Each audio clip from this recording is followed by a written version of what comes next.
اصول بیان کرتا ہے پس تم کھاؤ یا پیو یا جو کچھ کرو سب خداوند کے جلال کے لیے کرو۔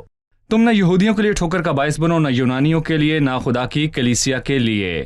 چنانچہ میں بھی سب باتوں میں سب کو خوش کرتا ہوں اور اپنا نہیں بلکہ بہتوں کا فائدہ ڈھونڈتا ہوں تاکہ وہ نجات پائیں۔ پولس یہاں ہمارے لیے کیا اصول وضع کرتا ہے؟ پہلی بات یہ کہ ہم جو کریں خدا کے جلال کے لیے کریں، اس سے ہم سب کی زندگیوں کی بہتری ہوگی، بلکہ سب کی بہتری ہوگی۔ میں چاہتا ہوں اس سے خدا کو جلال ملے۔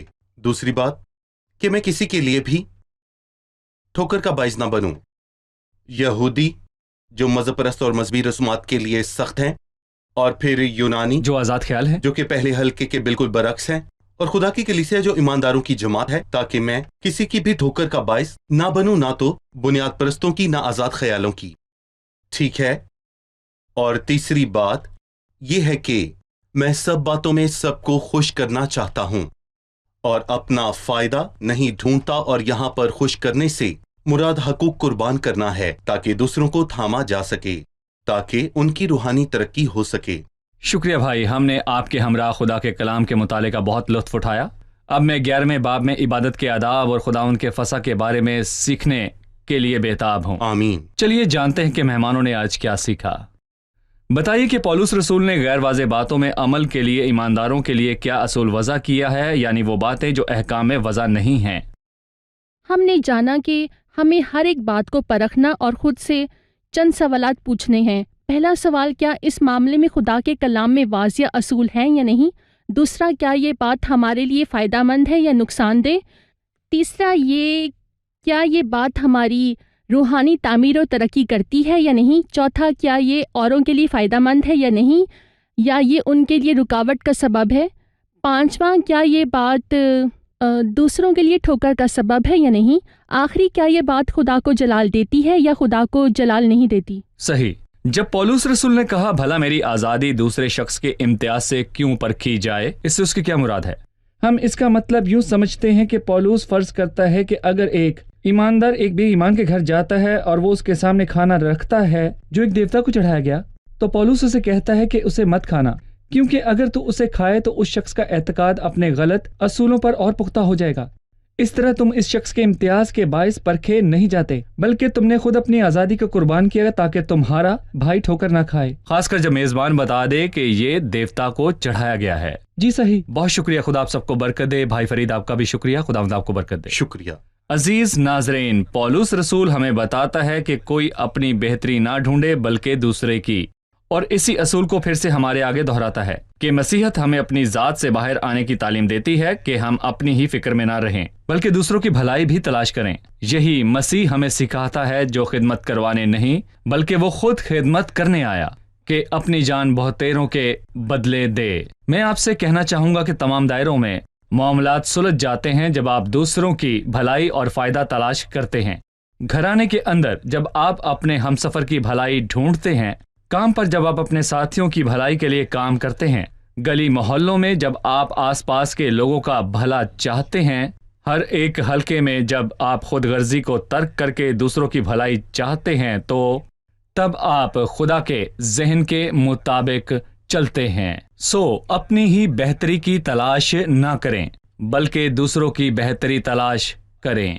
آج کی قسط کا سوال، پولس رسول کی اس بات کا کیا مطلب ہے کہ سب چیزیں روا تو ہیں لیکن سب چیزیں مفید نہیں؟ پولس رسول کی اس بات کا کیا مطلب ہے کہ سب چیزیں روا تو ہیں مگر سب چیزیں مفید نہیں؟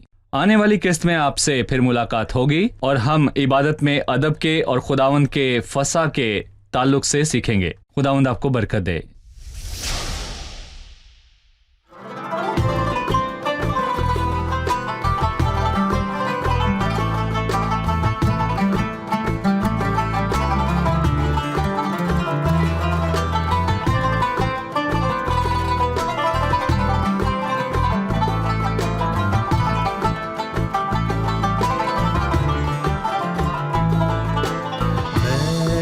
سواك يا سيدي حياتي رضاك يا سيدي ما لي سواك يا سيدي حياتي رضاك يا سيدي، أنت متكلي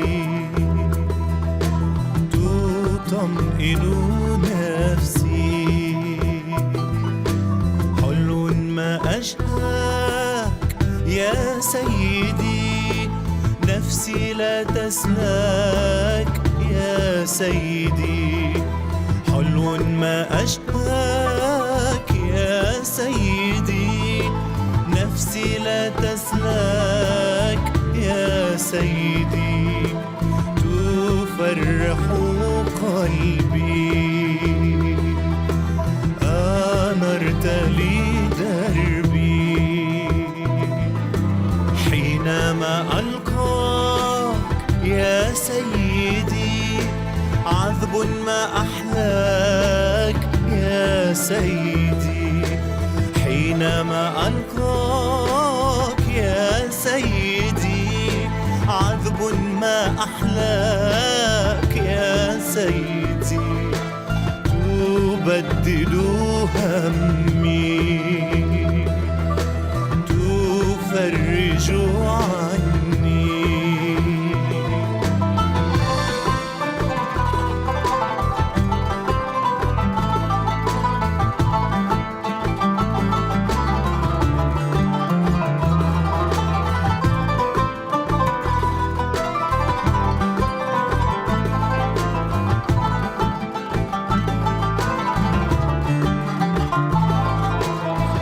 وسط الأشواك يا سيدي، عيناي تراك يا سيدي.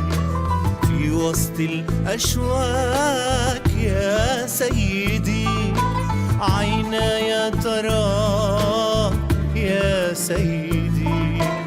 تضمد جرحي، تجدد فرحي. نفسي في حماك يا سيدي، عيني لعلاك يا سيدي. نفسي في حماك يا سيدي، عيني لعلاك يا سيدي. قوتي حبك، صخرتي وعدك.